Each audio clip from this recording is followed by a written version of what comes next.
yung mga makukulong. Ay, hindi, yung mga senador. Eh, alam naman ho natin mga kababayan ano, na ilan po sa mga majority na mga senador yung posibleng makulong?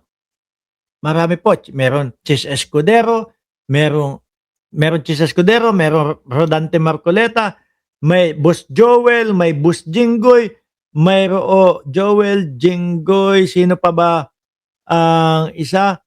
Yung mga bilyar, no? At iba pa ho, mga kababayan. 'Di ba?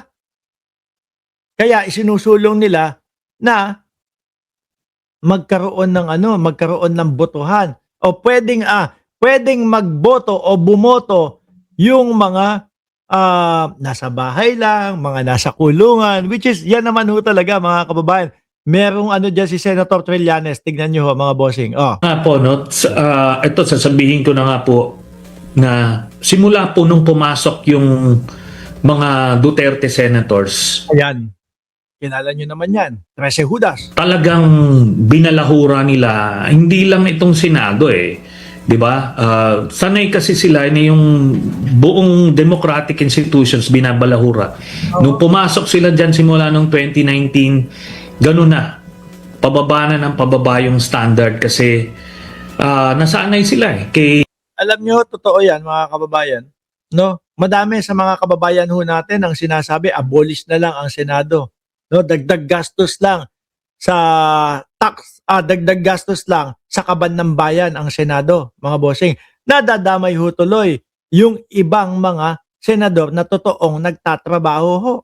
Sabi ni Manlolito Isperos, 8 senador, Boss Mark, ang kakasuhan.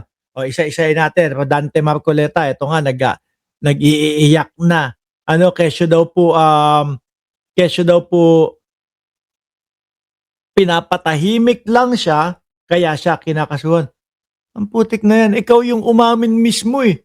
Ikaw yung nagsabi mismo na nakakatanggap ka ng pera eh doon sa mga kaibigan mo eh. Di ba? Oh, Rodante Marcoleta. Ay Chang, shoutout sa iyo. Oh, Rodante Marcoleta, si Rodante, si Joel, si Jinggoy, 2 bilyar. Sino pa? Dagdagan nyo. Na ano yan, layo ng utak ko eh. Tatlo. Si Chis Escudero, 2 na lang mga kababayan. Oh, mukhang si Robin Padilla magkakaroon na din ho. Ano, ng kaso, yung obstruction of justice. Mauubos sila ho. Ngayon, kung ang mangyari diyan, si Loren Legarda naman, yung anak naman. Kaya din ako, ramdam ko na gustong matanggal o mapalitan ni Loren Legarda ang ating presidente para maabsuelto yung kanyang anak. 'Di ba? Si Bongo at si Bato, 'di ba? Talagang kapag ka nagkabotohan po, ang mangyayari, mas masusunod po yung mga minority. Kung hindi papayagan yung gustong pagbabago doon sa mga botohan, no? Kasi ngayon lang ho mga kababayan eh, nila gustong palitan yan eh. Tapos ang sinasabi, matagal na po nating ginagawa ito, ganito. Kailan? Pandemic lang. At kaya lang naman ginawa yon dahil pandemic ho, mga boss chipamo sir. Ngayon, ang sinasabi ni Robin Padilla, meron ng digmaan doon sa gitnang silangan, ganito, ganyan, napapanahon na mag-online. Anong kinalaman naman yata natin doon? Pagkalayo-layo naman ho yata noon, no?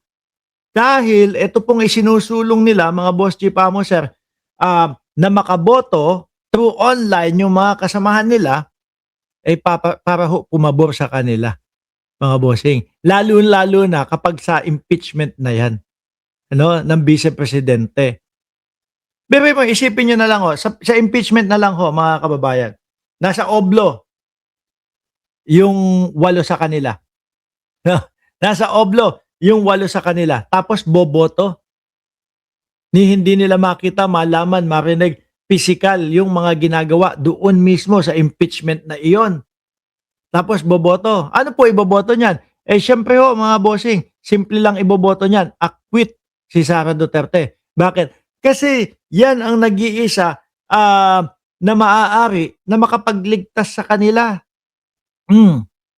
Pag si Sara Duterte ang nanalo sa 2028, baka yung mga may kaso na yan, isa-isang lumabas ho.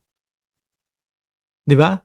Kaya gagawin nila ang lahat upang sa ganun makatakbo si Sara Duterte sa 2028. Pero alam nyo, kahit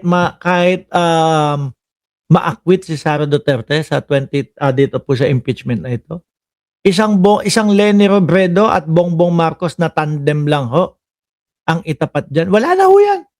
Maniwala ho kayo. Simple lang.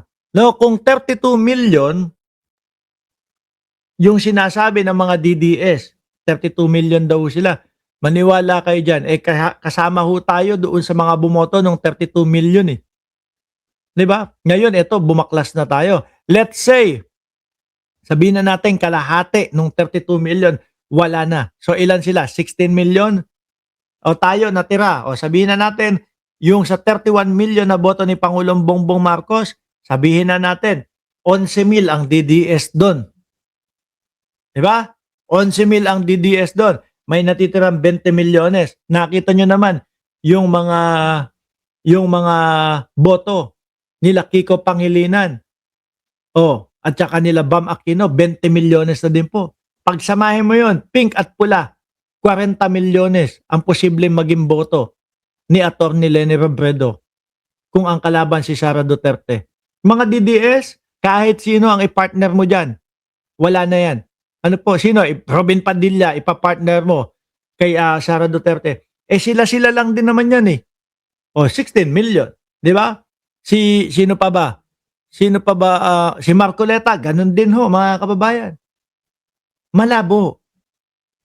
Ito po, nakita natin yung talagang pagko-collaboration ng pula at pink, mga bossing, at maipapaliwanag naman po yan bakit ang mga pink ay sumasanib puwersa o nagre-respeto o rumerespeto dito sa gobyerno ni Pangulong Bongbong Marcos dahil alam nila na gumagawa at talaga namang maayos yung panunungkulan. Di ho ba? Tayo naman po, pinagkatiwalaan, kung pagkakatiwalaan ni Pangulong Bongbong Marcos, si Atty. Leni Robredo na maging partner niya bilang presidente, iboboto natin. Ganun lang ho yun. Vice versa lang po yun, mga kababayan. Kaya, kung sakali na ma-acquit si Vice Presidente dito sa tawag dito, sa impeachment, wala din ho. No? Olats din ho yan. Kay Digong, palaging walang nag-free. Basta bahala-bahala lang sila doon. Nung kay dating Pangulong Duterte. Sayang. Kapit. Ano po to si Atty. Trillanes. Si dating Senador Antonio Trillanes. Alisin na ho natin, mga kababayan.